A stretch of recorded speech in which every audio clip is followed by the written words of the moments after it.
इसरो ने 12 अगस्त 2021 की सुबह 5:43 पर GSLV F10 रॉकेट से EOS-3 की लॉन्चिंग तो सफलतापूर्वक की, लेकिन रॉकेट के तीसरे स्टेज यानी क्रायोजेनिक इंजन के अपर स्टेज में तकनीकी खामी आने की वजह से उससे संपर्क टूट गया। सैटेलाइट और उसके साथ क्रायोजेनिक इंजन अंतरिक्ष में अपनी तय कक्षा में पहुंचने से पहले ही लापता हो गया। इसरो ने अपने बयान में कहा कि मिशन जिस हिसाब से पूरा होना चाहिए था वह नहीं हुआ। आइए जानते हैं आखिर धरती से सही सलामत निकले अंतरिक्ष यान का अंतरिक्ष में क्या हुआ। दरअसल सुबह 5:43 का समय था। श्रीहरिकोटा के सतीश धवन स्पेस सेंटर के लॉन्च पैड से GSLV F10 रॉकेट सटीकता के साथ उड़ा।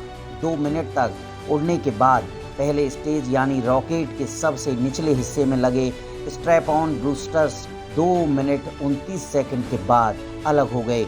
इसके बाद स्टेज रॉकेट को तेजी से अंतरिक्ष की ओर लेकर ऊपर जा रहा था। उस समय गति थी 2688 मीटर प्रति सेकंड यानी 9679 किलोमीटर प्रति घंटा। लॉन्च के करीब 2 मिनट 31 सेकंड के बाद रॉकेट का पहला स्टेज यानी GS1 यान से अलग हो गया। दूसरा स्टेज पहले स्टेज के अलग होने से 1 सेकंड पहले ही शुरू हो चुका था। दूसरे स्टेज यानी GS2 के साथ EOS-3 सैटेलाइट 3813 मीटर प्रति सेकंड यानी 13,729 किलोमीटर प्रति घंटे की रफ्तार से अपने तय स्थान की ओर जा रहा था। इसी समय सैटेलाइट के ऊपर बने हीट शील्ड यानी रॉकेट के सबसे ऊपरी हिस्से का कवर हट गया।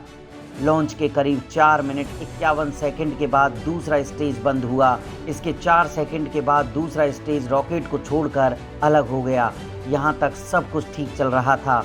इस समय रॉकेट की गति 5206 मीटर प्रति सेकंड यानी 18,741 किलोमीटर प्रति घंटा थी। श्रीहरिकोटा स्थित मिशन कंट्रोल सेंटर में वैज्ञानिक खुशियां मना रहे थे। हालांकि सारे वैज्ञानिक अपने अपने कंप्यूटर पर नज़र भी गड़ाए हुए थे कि जब तक सैटेलाइट अपने लक्ष्य तक नहीं पहुंच जाता तब तक डेटा पर ध्यान देते रहना है। लॉन्च के करीब 4 मिनट 56 सेकंड के बाद तीसरा स्टेज यानी GS3 जिसे क्रायोजेनिक इंजन कहते हैं उसने अपनी शुरुआत कर दी, लेकिन अचानक मिशन कंट्रोल से उसका संपर्क टूट गया। सेंटर में सन्नाटा पसर गया। फिर भी टेलीमेट्री स्क्रीन पर ग्राफ में डेटा बीच बीच में आ रहा था। वैज्ञानिक सोच रहे थे कि ये ठीक हो सकता है। रॉकेट के लॉन्च के करीब 18 मिनट 24 सेकंड पर क्रायोजेनिक इंजन को बंद होना था। इसके 5 सेकंड यानी 18 मिनट 29 सेकंड पर क्रायोजेनिक इंजन को बर्न आउट करना था, जो नहीं हुआ। फिर 18.39 सेकंड पर EOS-3 से अलग होकर हट जाना था, ये भी नहीं हुआ, यानी 18 मिनट 29 सेकंड और मिशन पूरा होने के आखिरी समय 18 मिनट 39 सेकंड के बीच इंजन और सैटेलाइट से संपर्क टूट गया। इसके बाद मिशन सेंटर में वैज्ञानिकों के चेहरों पर तनाव की लकीरें दिखने लगी। थोड़ी देर तक वैज्ञानिक आंकड़ों के मिलने और अधिक जानकारी का इंतजार करते रहे। फिर मिशन डायरेक्टर ने जाकर सेंटर में बैठे इसरो चीफ डॉक्टर के सिवन को सारी जानकारी दी। इसके बाद इसरो प्रमुख ने कहा कि क्रायोजेनिक इंजन में तकनीकी खामी का पता चला है, जिसकी वजह से ये मिशन पूरी तरह सफल नहीं हो पाया। इसके बाद इसरो ने घोषणा की कि मिशन आंशिक रूप से विफल रहा है। तत्काल इसरो द्वारा चलाया जा रहा लाइव प्रसारण बंद कर दिया गया। अगर ये मिशन कामयाब होता तो सुबह करीब 10:30 बजे से ये सैटेलाइट भारत की तस्वीरें लेना शुरू कर देता।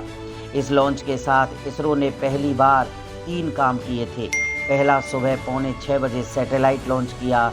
दूसरा, जियो ऑर्बिट में अर्थ ऑब्जर्वेशन सैटेलाइट को स्थापित करना था। तीसरा, ओजाइव पेलोड फेयरिंग यानी बड़े उपग्रहों को अंतरिक्ष में भेजना।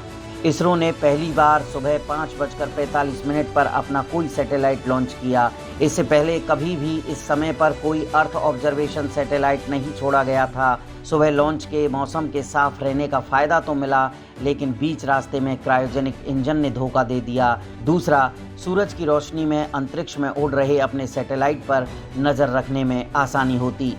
इसरो ने भी अब जियो ऑर्बिट यानी धरती से 36,000 किलोमीटर दूर की स्थैतिक कक्षा में किसी रिमोट सेंसिंग यानी अर्थ ऑब्जर्वेशन सैटेलाइट को नहीं तैनात किया था। यह पहली बार होता जब EOS-3 इतनी दूर पर भारत की तरफ अपनी नज़रें गड़ाकर निगरानी करता। आप यूं कह सकते हैं कि भारत अपनी सुरक्षा के लिए अंतरिक्ष में CCTV लगा रहा था। ये सैटेलाइट पूरे दिन भारत की तस्वीरें लेता रहा। हर आधे घंटे में यह पूरे देश की तस्वीरें लेता रहा, जिसे ज़रूरत के हिसाब से इसरो वैज्ञानिक या देश के अन्य मंत्रालय या विभाग प्रयोग कर सकते थे। पहली बार 4 मीटर व्यास वाले ओजाइब आकार का सैटेलाइट को GSLV की नाक में रखा गया, यानी EOS-3 सैटेलाइट OPLF कैटेगरी में आता है। इसका मतलब ये है कि सैटेलाइट 4 मीटर व्यास के मेहराब जैसा दिखाई देगा। ये सैटेलाइट प्राकृतिक आपदाओं और मौसम संबंधी रियल टाइम जानकारी देता। ये तस्वीरें रियल टाइम में इसरो के केंद्रों को प्राप्त होती, जिनका उपयोग जलीय स्रोतों, फसलों, जंगलों, सड़कों, बांधों, रेलवे के निर्माण में किया जा सकता था। इतना ही नहीं, इस सैटेलाइट की ताकतवर आंखें हमारे ज़मीनी और जलीय सीमाओं की निगरानी करती। इसकी मदद से दुश्मन की हलचल का भी पता किया जा सकता था। इस सैटेलाइट की खास बात है इसके कैमरे। इस सैटेलाइट में 3 कैमरे थे।